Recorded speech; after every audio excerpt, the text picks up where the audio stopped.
Dr. Stavroula Varella is lecturer in English language and linguistics at King's College London in the UK.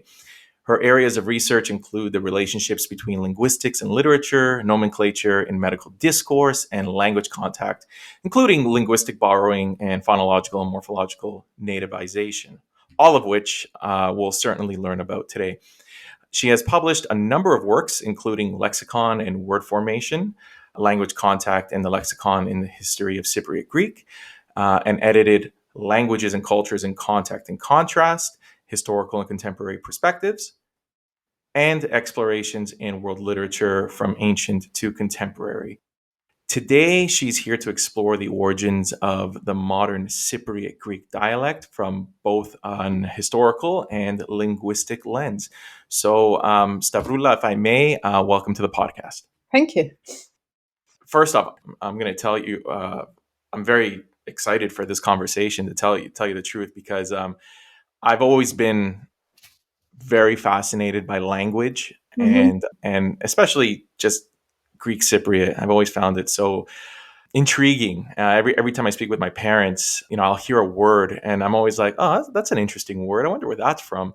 And and I'm sure you're familiar with that one big book. I want to say the last name is Rois. Yeah, and I have that, and I always pop it open just to see what the etymology of a word is, even though I know how difficult etymologies are. They're impossible, but that's a good book. Is that the one that's like trilingual? Yes. In it as well. Yeah, it's brilliant. It's a big fat thing. Yeah, yeah, that's right. So I think for a lot of Cypriots who speak the Greek dialect, this is a very interesting topic. And I'd like to kind of start off by just giving a broad overview on the historical origins of the dialect, which I believe you have pointed out is divided into three periods: ancient, medieval, and contemporary, with the latter two falling into the modern category. Now, I know it's a little bit of a broad, open question, but is it possible you can provide a brief overview of the history of the Cypriot Greek dialect? So let me start by saying something very generic about language. So languages anywhere go through a cycle of convergence and divergence. So at one point, there is a kind of uniform language spoken across an area, and then that language would inevitably split into dialects, and then those dialects will come together again, and then into one more uniform language, and then start splitting again. So, and that's what happened with Greek. So we've got, say, the Greek of Homer, and then we've got ancient Greek, the classical period, and the different dialects. That's where we see the first kind of division into, some say, three broad categories, some identify more. So we've got Ionic, Doric, and Aeolic.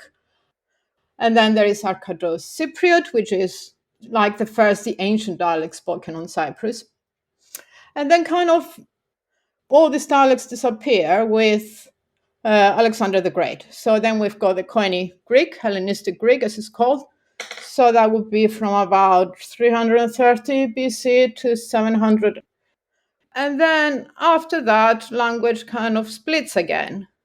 So Cyprus loses contact with Byzantium. There are invasions and all sorts of things, and it's sort of cut off and is sort of free to follow its own path. And then we've got Cypriot pretty much as we speak it today. So that's from the medieval period onwards.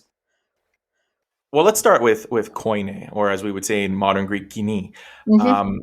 I think we can confidently say, if I'm not mistaken, that there isn't carryover from the Arcado-Cypriot, but we can confidently start to trace remnants of the Cypriot dialect today to the Ptolemaic era, where we have the Koine Greek. And although generally the modern Cypriot dialect is traced to the medieval period, there seems to be linguistic remnants from the Kini, from the Koine.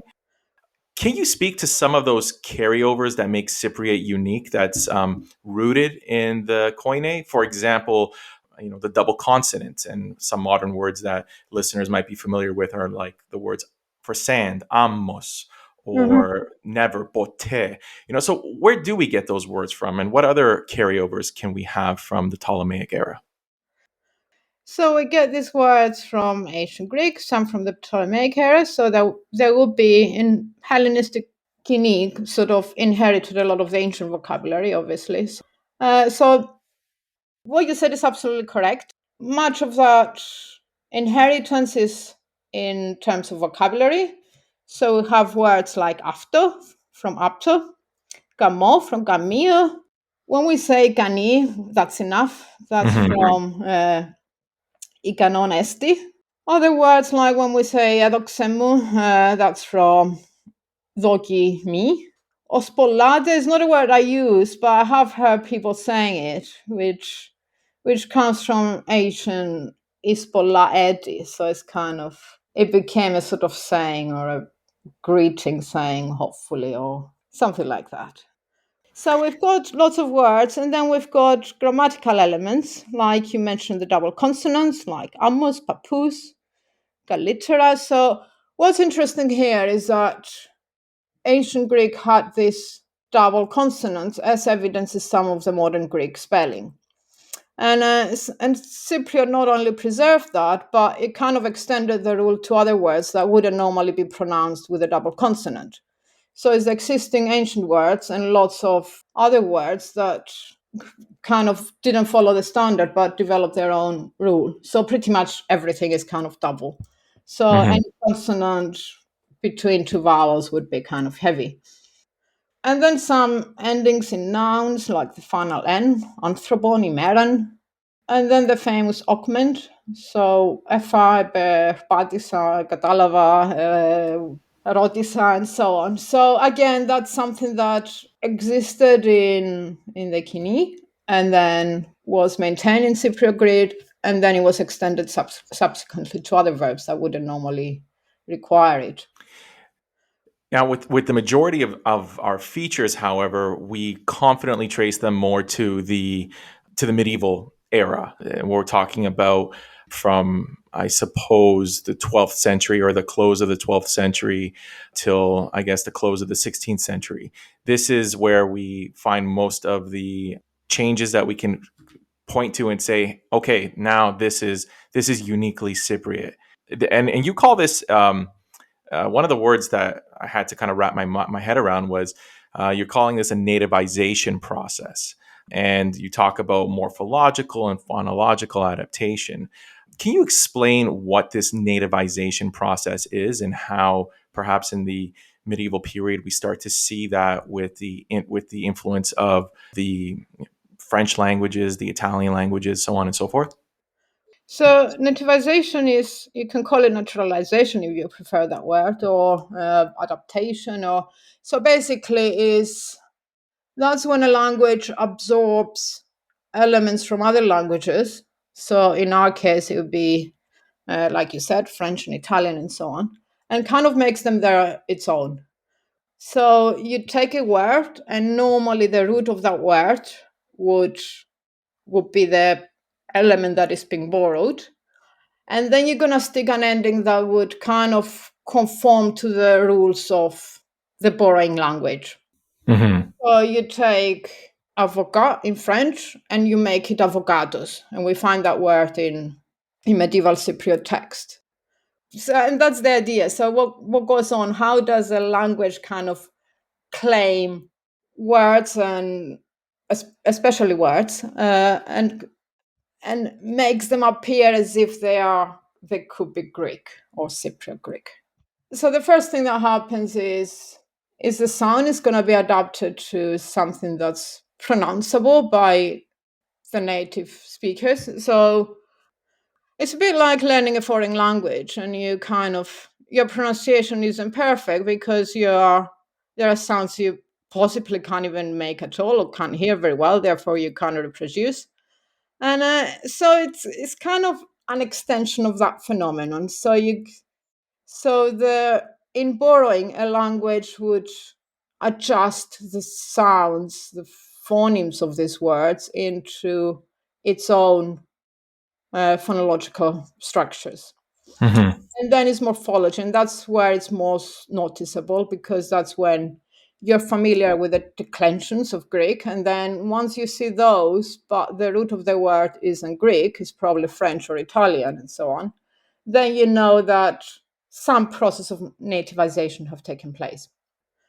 And I found that quite interesting. That's why I did my PhD on this, because it's sort of from a contemporary linguistic perspective, we're interested in levels of bilingualism. So the underlying question is always, to what extent were these people fluent in two different languages to be able to not only pick up the foreign word, but also accept it and make it their own? Does that make sense? I'm not sure I explained it very well. Oh, it seems to make sense to me. I mean, if I think of a word that comes to mind where this kind of plays out, if we take the Italian word crepare Mm. and we turn that into the Greek, or at least in Cyprus, not creparo, and that seems to be one of those, if I'm not mistaken, morphological adaptations that you're describing. If that makes any sense, if I'm correct in my reading of it. Completely. So that's what it's about, really. It helps us as historical linguists. It's interesting to see what was considered a sort of norm. Sometimes you see these patterns that apply to certain languages. So exactly, your example is perfect. So all these Italian verbs in are readily became Cypriot verbs in aro. So that Hmm. wasn't much of a change.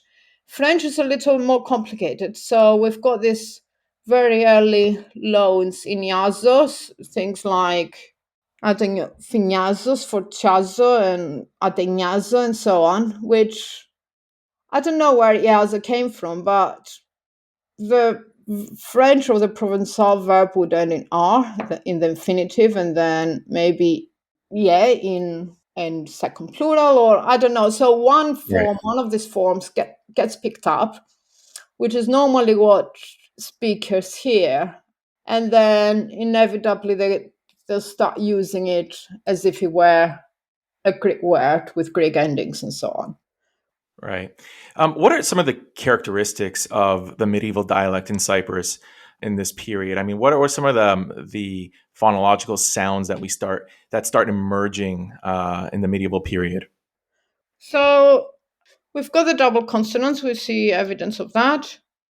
And then we've got what's called that C sound, Cytichism. It's actually, it became a term in linguistics, which is really that tsu that you find in Cypriot, or maybe chu even. So you sort of the word in the mainland would be geradion, and in Cypriot it became geratsin. And Hmm. you see in 13th century text with that tsu sound, and then it kind of extended into chu.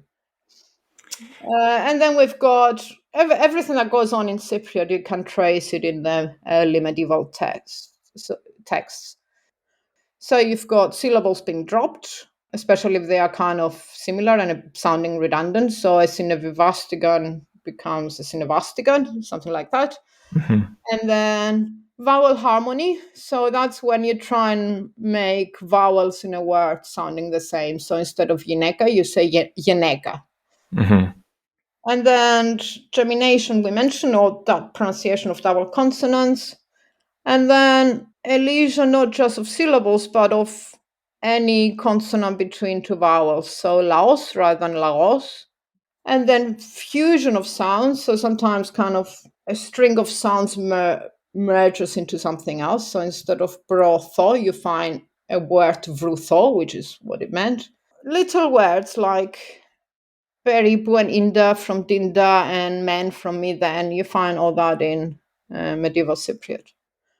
Yeah, I find that part really fascinating because I mean, again, if we have Greek listeners right now who are Cypriot, we think of the word índa brahma, right, or índa, right, and just to trace, and I think you do this in your book, you trace how that origin from índa starts, and I believe it's di ineta which means what, and then that turns into tinta, and then we get words or phrases like esisinda lalite, right? And it becomes very uniquely Cypriot. Or the another example that I picked out in your book is where we get the word enje from. It starts from the negative particle uk, That's right. where we have ukehi and then uk, oke, eke, enje. And that's very fascinating to read that. There's It is also other examples. You mentioned, is it Sikhism? it's Sitakism, yeah. Sikhism. A word that I'm looking in front of me right now is the word tsakra. I think that would be a great example of that, from the French chancre. Yeah, that's right. So you find that su sound that shouldn't be there, but it is. And Right.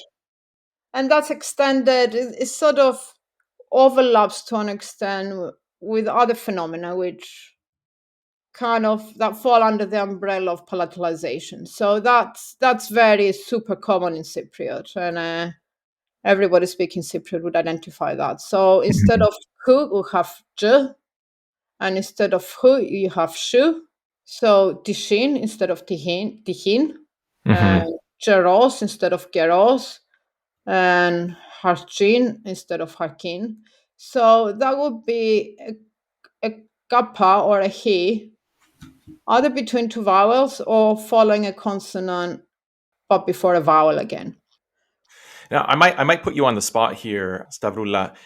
Now, why is the dialect not able? Let's take the word Zalatina, for example. All right, with anyone who's ever had Zalatina, in my opinion, it's awful. Okay, I don't like it. But if you know what it is, I think I did. it's It forced me to eat it when I was about 5, and I ran a mile. So yeah, yeah. Well, Zalatina, as far as we know, and we talked about this earlier, word etymologies are very difficult, but I think we can confidently say that comes from the French gelatine. Now, in the modern Greek or the modern Cypriot dialect, the j sound exists. We can say je. But when this word is adopted, it takes on the letter Z. So we have Zalatina instead of Jalatina, for example. Why, and this is where I said I'm putting you on the spot, why don't we have a direct adaptation of some of these sounds that we can presumably pronounce in our modern Cypriot dialect? Is this because, and I'm taking a guess here, that sound didn't exist at the time and it was an attempt to replicate it? no, it did exist. It's a really good question and sort of hard to answer. It did exist, but if you notice, we say je only before e or e. Mm-hmm. So what happens with this particular example is that another rule of adaptation got in there first, which sort of prohibited the other rule. So it had to go back to z.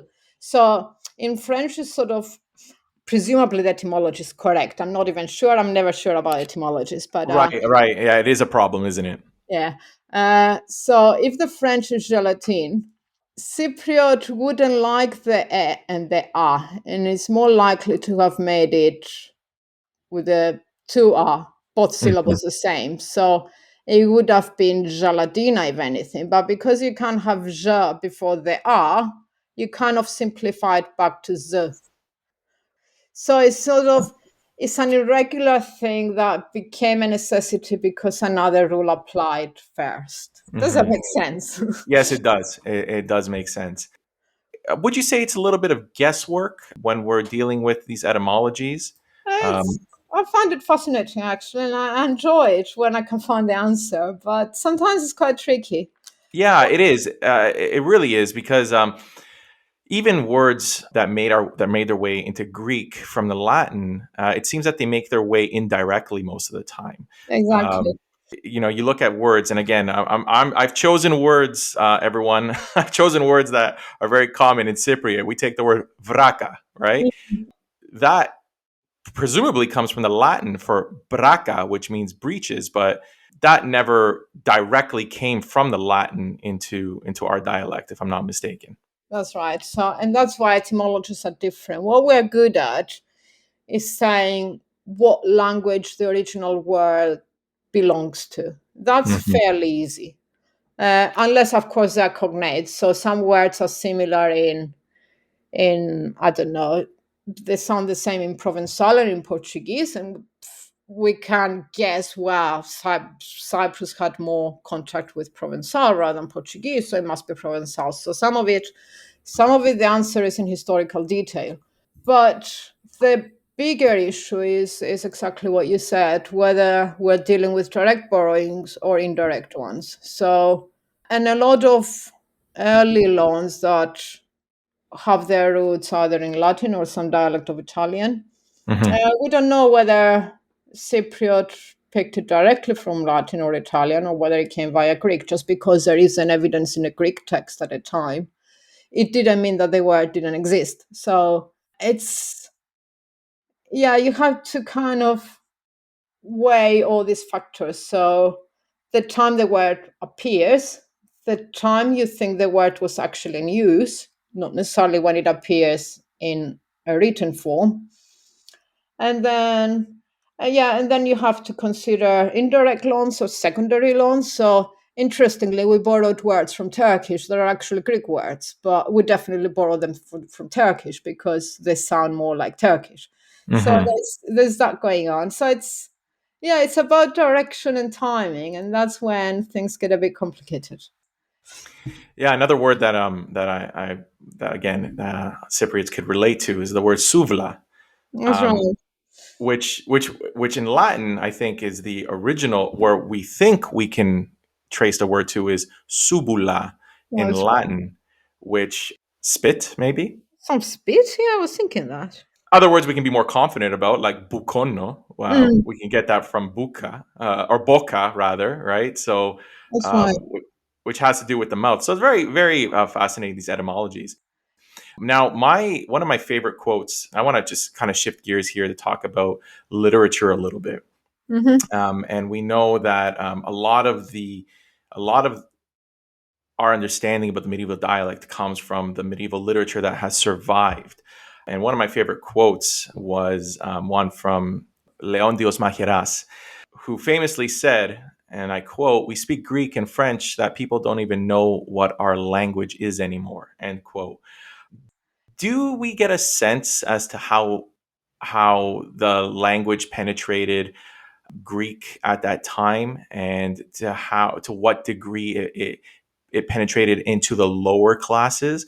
We can assume that anybody in the nobility would have adopted, and we know there are a number of noble families, Greek families, residing in Cyprus in the medieval period. But do we have a sense, and we can see from the literature, the assizes, the chronicles of Leontios Macheras and George Boustron, how common was this in the lower classes? That's a really good question. So we've got a lot of evidence suggesting that Cyprus at the time was a pretty multicultural, multilingual environment. It's interesting in the Frankish period because at the peak of that period, we're talking about a truly bilingual community. And towards the end, so French, even the nobility started abandoning French, turning initially to Italian because that was the language of an emerging, very wealthy merchant class who were primarily from Italy. And then gradually they switched to Greek. And like you said very rightly, this wonderful story of kind of bilingualism, but then gradually sort of succumbing to the local language is a fascinating one. But to what extent does it apply to lower classes? And that's difficult because any written sources we have would have been written by educated, well-off people who were, I don't know, maybe like Maheras was like in the French court, and Strong the same. I think the assumption is that local Greek speakers, once the French established a sort of Western style feudal monarchy, the Greek speakers found themselves at the lowest strata. So there would be serfs, there would be farmers, and there would be laborers. And they would speak only Greek. I doubt amongst those you'd find any bilingual speakers. What you would find is people who have some sense of French words, and that's why we've got these borrowings, because you have to talk to your boss eventually, and you're gonna have Right. to deal with what you've got, your own language, and a bit of what you hear in your environment. So you've got a sort of, I don't know, I imagine a sort of pidgin-like form of language that would have elements of a language you don't officially speak, or you've never been taught, but you hear in the environment. Yeah, so it sort of percolates. I suppose if we can use that word over Mhm. time. And yeah, you actually you just talking right now. I was reminded of another story of Queen Charlotte in Cyprus, and I might be mistaken. You might have to correct me on this, but there is a story of Queen Charlotte needing to have her marriage contract translated from the French or possibly from the Italian into Greek because she had wasn't as proficient in those other languages. So we can see from those types of sources that definitely in the higher nobilities there's a mix happening there, and it's unfortunate that we're not able to be as confident for the lower classes. Mm. I think we can say quite a lot about the nobility and how, yeah, this first generations were monolingual French, and then the following generations would be bilingual, and then the generations following them would be monolingual Greek. And that's, I think that happens. I don't know. It's just such a typical story, isn't it? You sort of, Yeah. even if you take families, you've got grandparents who only speak the one language. If you take your average migrant family, you've got grandparents with one language, and then kids who speak both, and grandchildren who would, and if they're lucky, I've got lots of students with Greek names and they can't speak a word of Greek because they say, oh, but only my grandparents speak Greek. So it's kind of interesting in a way, I think. And that's, so you can imagine that over a period of time. So you've got settlers who bring their languages and use them, and then eventually you kind of become part of the landscape and you speak what you hear, and that's it. So yeah, towards the end of the Frankish period, the language will be Greek. There's I've never been able to get my hands on this, but there is a really important primary source from this period called the Cypriot Poems of Love. Yeah, again, I've never been able to get a hold of this. It's a pretty difficult resource to get. Do you know anything about that? Could you tell us anything about the Cypriot Poems of Love and why they're so important when we consider the Italian influence? Yeah, that's right. So they're interesting in that they don't look Greek. They're entirely written in Greek, but they sort of inspired by Petrarch, and in style and content and form, they look like the Italian poems of the time of the Italian Renaissance. So it's something like 150 something poems. About 23 are direct translations from Italian, and the others we think are original. They talk about love, and they're sort of romantic poetry, really. Do they? So these poems of love, they don't trace to the Venetian period, even though they're Italian. They're still well within the Frankish period. Do we have any literature from the Venetian period later? I mean, how are we able to gauge that impact of another dialect onto Cypriot Greek? So the poems of love actually, I would actually place in the Venetian period, the sort of 16th century. Okay. And then before that, 15th century, we've got translations of a text that was kind of famous in Italy mainly, but other parts of Greece as well, and other parts of Europe. And in Italian, it's called Fiore di Virtù, which in Greek, in parts of Greece, was translated as Anthos Haridon. In the Cypriot text comes as, that's fascinating because the title of it uses both the Italian and the Greek, or the Cypriot rather, translation. So it's called Fior di Virtù du Destin Athos de Saradis, which, yeah, so it's a text, it belongs to the moralizing tradition, and it's a lesson about virtues, really. So they take different virtues, and they liken them to animals, and so it's a story about animals and virtues. I don't know. I've only read a little bit of it, but I find that fascinating because why does the title come in two languages? So is it because he was talking to a bilingual population?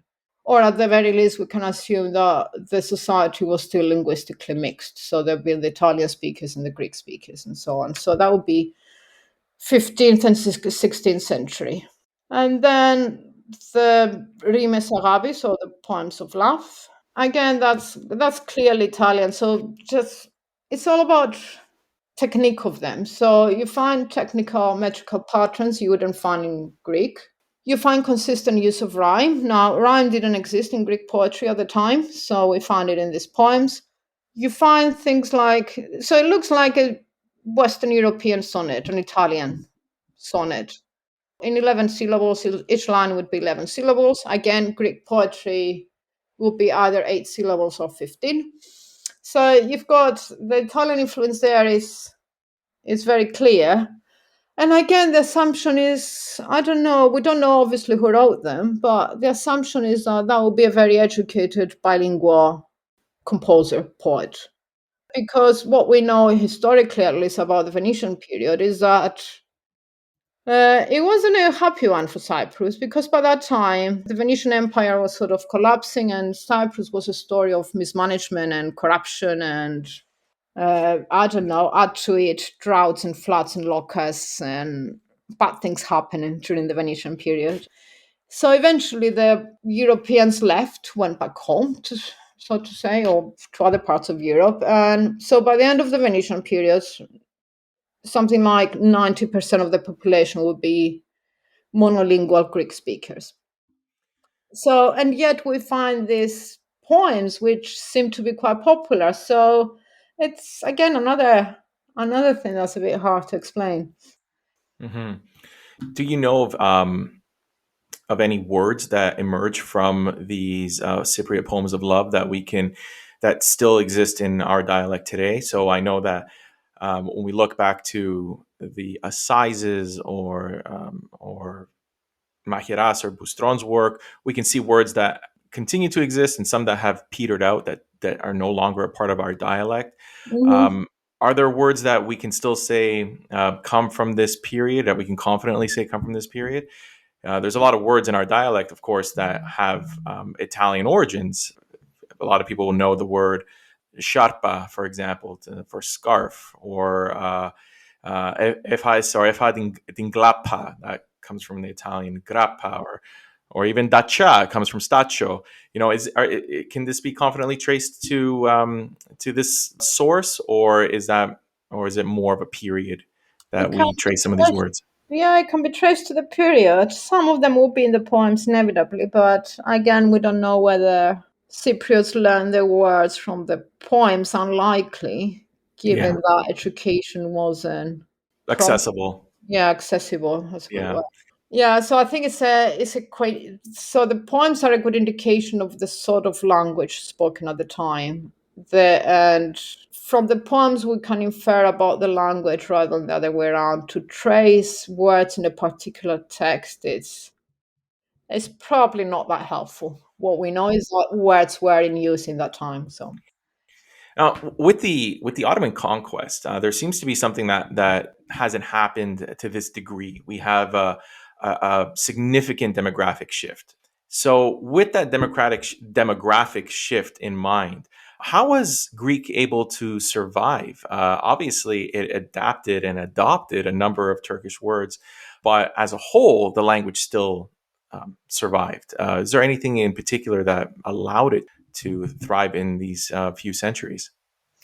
you might say with a degree of confidence that if it wasn't for the Orthodox Church, the island would probably be Turkish speaking. I don't know. I'm exaggerating slightly.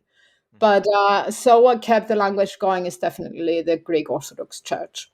And it's quite well known in history that the Ottomans sort of granted certain privileges to higher people within the church. So the kind of people were free to carry on with their faith, and everything was about faith in those days. So anyway, so all your knowledge that is in your day-to-day life would refer to sort of ecclesiastical texts and hymns and so on, and prayers. And so that kind of is the only constant thing throughout all these periods of foreign rule. And then other funny things happen with the Ottomans, like the Ottomans were the best tax collectors in history. So in collecting tax, you're going to have a degree of interaction. So more so than in previous periods where only the kind of upper classes would be in touch with the court. Okay, so the Ottomans would go from village to village and collect taxes, and they would interact. So we've got a largest part of the population being in contact with Turkish speakers. And then there is the institution that is called the Dragomanos, which was, again, sort of a higher official in the Ottoman administration, who would be a bilingual speaker, essentially, and work as a translator.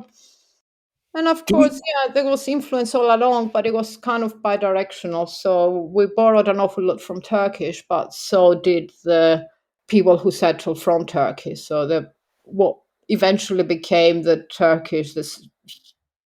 Turkish Cypriot minority would be bilingual, and they still are. So that's kind of languages went both ways.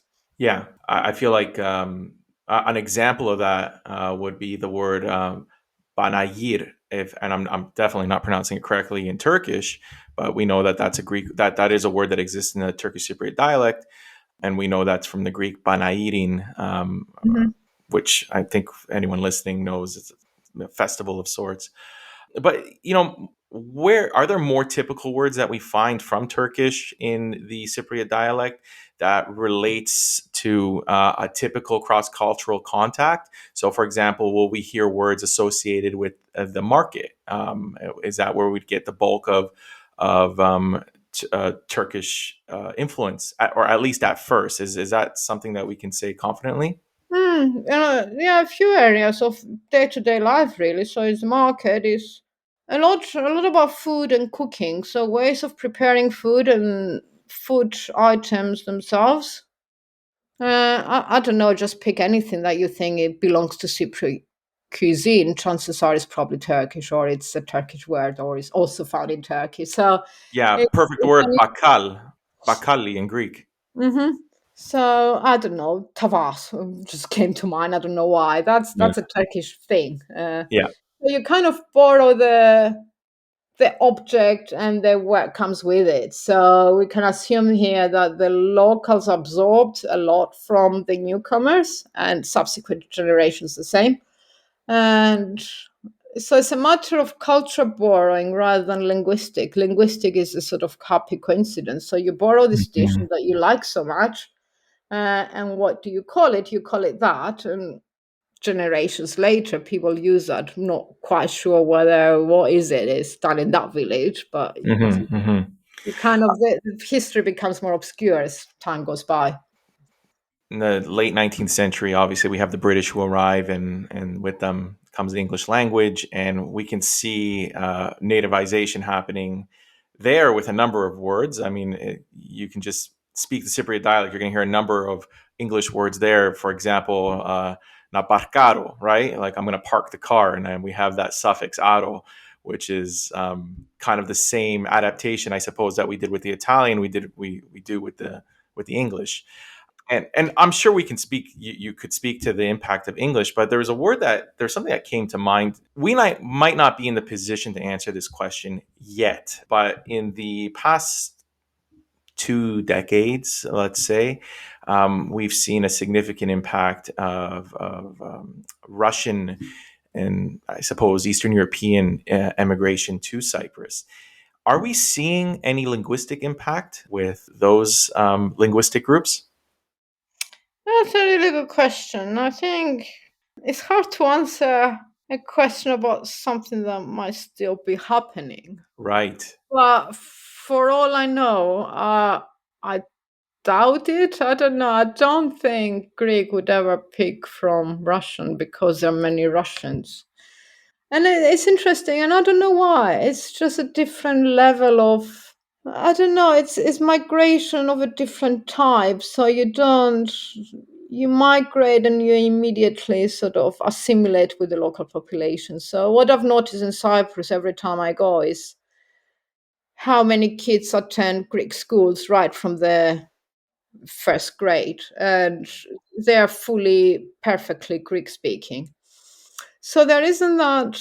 I don't know. So immediately the children are being brought up in a Greek environment.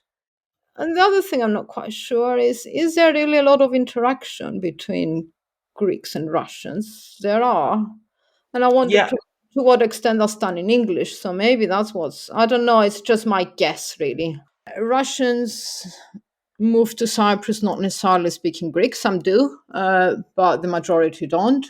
And yeah, I know that Russian at some point became, I wouldn't say popular, but it became an option in some schools for Cypriots to learn Russian, but I'm not sure it's that popular. So I think what happens is it's just like the people who have sort of the early migrants who don't have each other's language would use English, and the subsequent generations would be brought up in Greek. So, and that's why Russian is interesting, because I remember a few years ago, it might have been more than 10 years ago actually, you started noticing a lot of Russian in the environment. So it really penetrated the linguistic landscape. So you'd have shops like with Russian notices on them and stuff like that. Right. And I found that quite extraordinary. I thought, yeah, why not? But you just don't hear it around unless, and the few Russians I know are really perfect Greek speakers, and but they live there for many many years. So it's, yeah, I don't know. So we'll see. Is the answer. Well, and I think that's ultimately it's really too early to say, and you have to question the type of migration that's happening. It's just something that did occur to me because inevitably, anytime we have a large movement of people, there we do see some sort of influence, even at some point. And again, it's difficult. And this is, I mean, I'm definitely not an expert, but we know that Arabic was a language that was spoken amongst a number of minorities in Cyprus, and Mhm. we see the impact of some Arabic in Greek, or at least in our dialect. I mean, let's take the word for watermelon, for example, batija. I mean, that's an Arabic word, and it must have come from somewhere. And I would think it came from these linguistic groups, Maronites, for example, who settled in Cyprus. And I don't have the answer to that, and I am just thinking out loud. It's Well, something I'd be very curious about. it's a good question. I'm glad you brought it up, because what I suspect, and other linguists suspect, is that the impact of Arabic is larger than we think. Hmm. Because I don't know, I came across that because, well, I did my research and I was, I don't know, plodding along happily with French and Italian, but when it came to Arabic I just froze, because I can't speak Arabic and I have no authority to speak about the influence of Arabic. And I think that's a problem. And most interestingly, I was speaking only a couple of weeks ago with a colleague who is based in Israel, but his interest is Arabic. And he's doing some research about the impact of Arabic in Malta. And Arabic in Malta is huge. So Maltese itself is based on Arabic and other languages. But and then he came to me asking me about Cyprus, and it's so obvious. I mean, we've got the Maronite community, which speak a form of a dialect of Arabic, but we've got lots of historical sources from medieval times saying that Arabic is one of the languages. We've got somebody who visited Cyprus early in the Frankish period, and he writes that people in Cyprus speak Greek and understand French and Arabic very well. So it's quite Hmm. astonishing, if people understand French and Arabic very well, why is it that we haven't got so evidently influence from Arabic? And I really can't answer that question, because sadly, not many academics so far have been fluent in both languages to kind of assess the situation with confidence. But if I were to guess something, is that a lot of vocabulary that we think comes from Turkish might have been borrowed in an earlier period directly from Arabic, because a lot of Turkish is what we were saying earlier about etymologies. Okay, so we find a word in Cypriot, and then we identify its source in Turkish. Okay, and we assume it was borrowed from the Ottomans because they were there for centuries, which is fine, except actually those words may not be Turkish. The story doesn't stop there. It goes further back to Arabic. So we cannot know for sure whether the Cypriot dialect didn't borrow directly from Arabic at an earlier period instead of Turkish during the Ottoman period. So that's the nightmare of etymologies. And so the Arabic was quite common, and there were Syrians living on the island apparently, and lots of communities, and that's all in the early part of the Frankish period, where we see a truly kind of multicultural, cosmopolitan place. It declined gradually, but at the time, so the impact of Arabic should be more than we can say so far.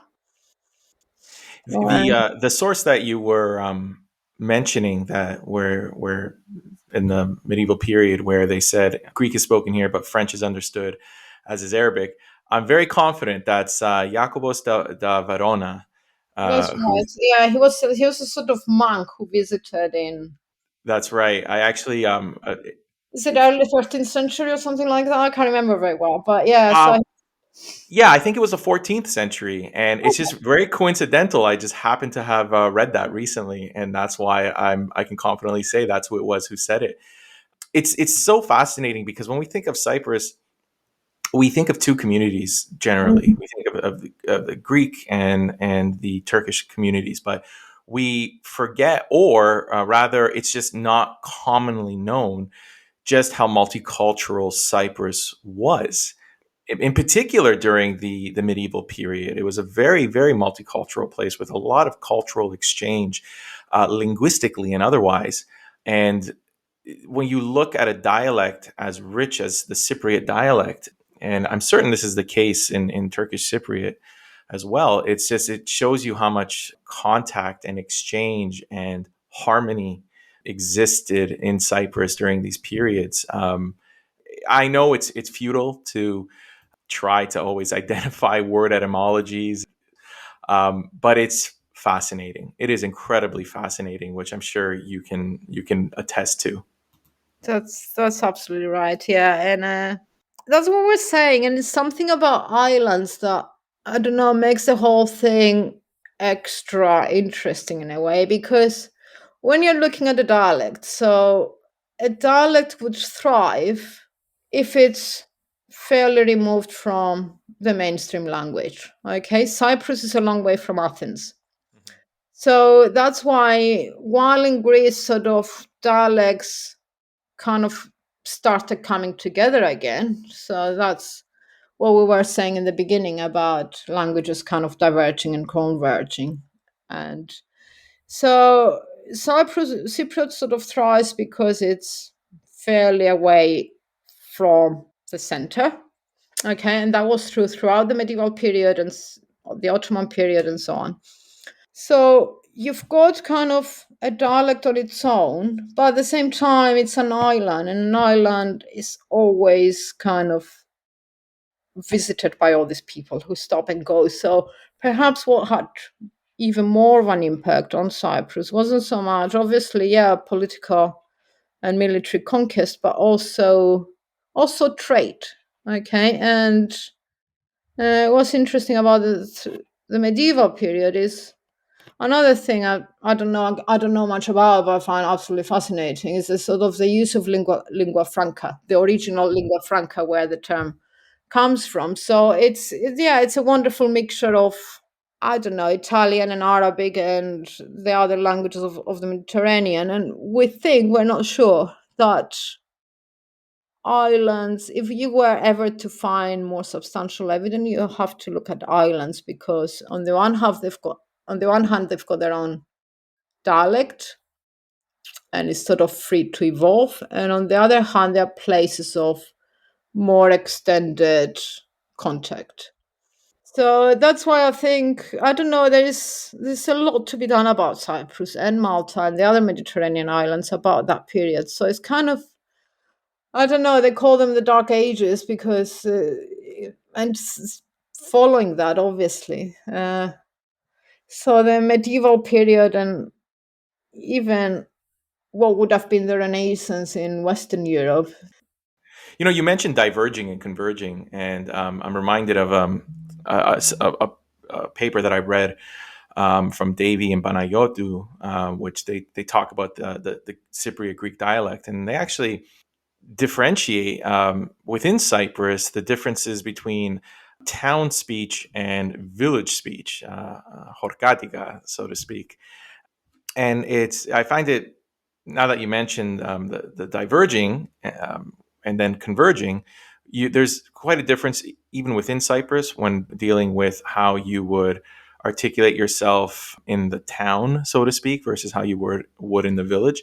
And they give an example of the village, a sentence. They say, "En exortosen nadosasi," and you compare that to the standard modern Greek, which is "δεν τα κατάφερε να το διορθώσει." And within that, there's gradations where you have in the town "ene borise na dosasi," and then Cypriot standard modern, which is "then borise na diorthosi." And even within these different areas, you have such a diverse way of expressing yourself, which reminds me of convergence because there's this impact of Athens all over again, Mm-hmm. and an attempt to kind of reconcile these different sounds and different vocabulary. There's a little bit of code switching happening as well, where you might speak differently depending on where you are and to whom you're speaking to. I don't know if you've ever encountered this research or talked to it in your book. I don't recall exactly, but I don't know if does that make sense what I just said. It does. So it's two things going on simultaneously. So I'd say Cypriot Greek is a continuum of dialects. It's what you call gradation. So you've got the one extreme, so what some people consider Horkatika, which is like, I don't know, the Cypriot dialect of more remote areas, more kind of close communities, who the closer the smaller the community, the more conservative the language, always, And regardless sorry of. to interrupt, I would also add to that the Cypriot dialect that's spoken in the diaspora as well, because the Cypriot that we grew up speaking abroad is a time capsule of itself as well. That's right. There are words that we might use. I mean, I've heard my cousin use the word chakmaji for for for a lighter, and I remember speaking to cousins in Cyprus who were shocked at that word. They're like, "What is that?" We're like, "Well, an aptira, the chakmaji, you don't know that." So, I just a little footnote to what you were It's saying. clear. It's a good example. So you've got all this. It's a continuum of varieties that belong to what we call very broadly Cypriot Greek, and yeah, you find all these differences, and you find them across the generations. You find them geographically. So people around the area of Paphos don't sound the same as people around the area of, I don't know, the Famagusta. Say there are different variations of Cypriot Greek. So you find generational, so you find geographical, and you find sort of socioeconomic. So a rural community would have maintain a more conservative type of Cypriot Greek than the more urban types who kind of work and travel more and so on.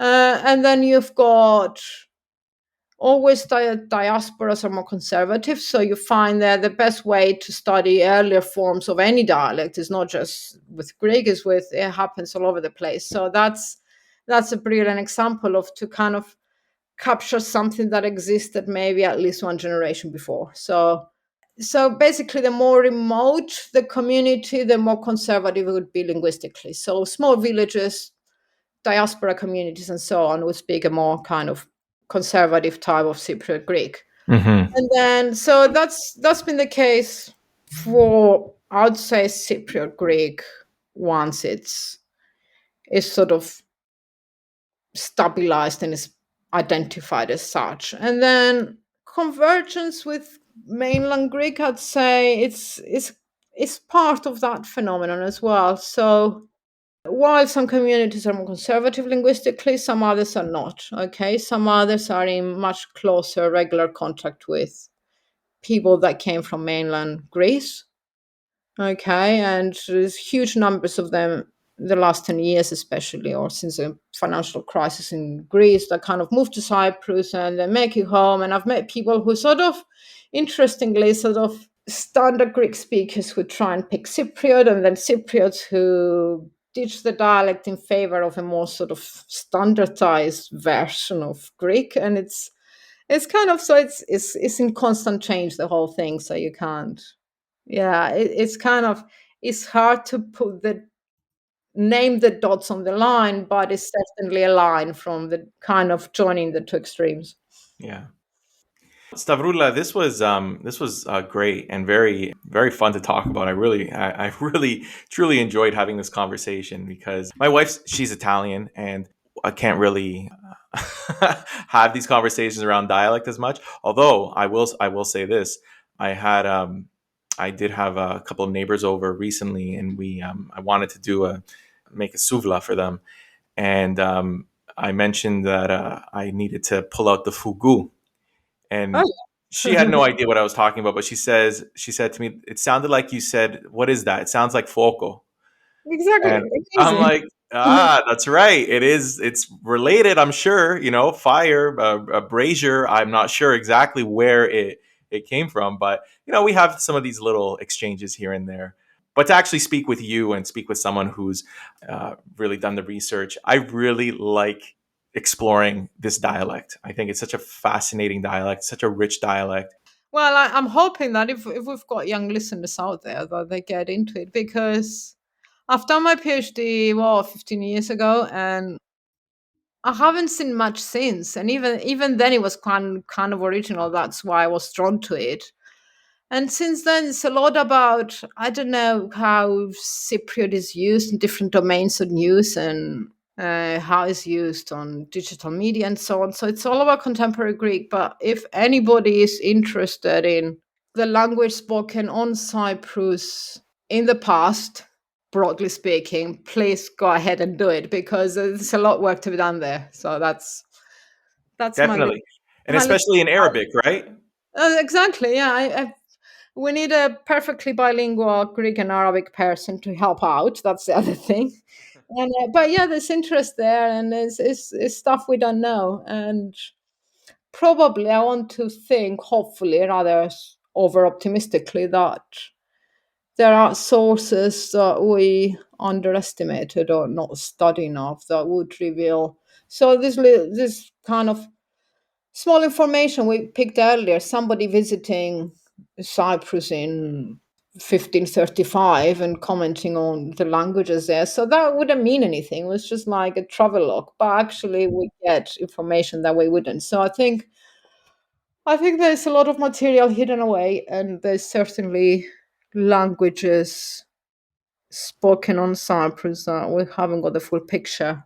Thank you so much again, Stavroula. I hope you have a great evening, and I hope you enjoy the rest of the week. And I will definitely be in touch to let you know when the episode is up.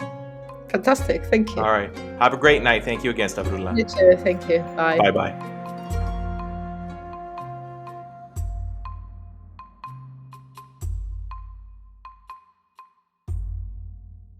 I'd like to take a moment to thank my Patreon members whose financial support have allowed episodes like these ones be produced. And if you've enjoyed this particular recording, please consider becoming a Patreon member.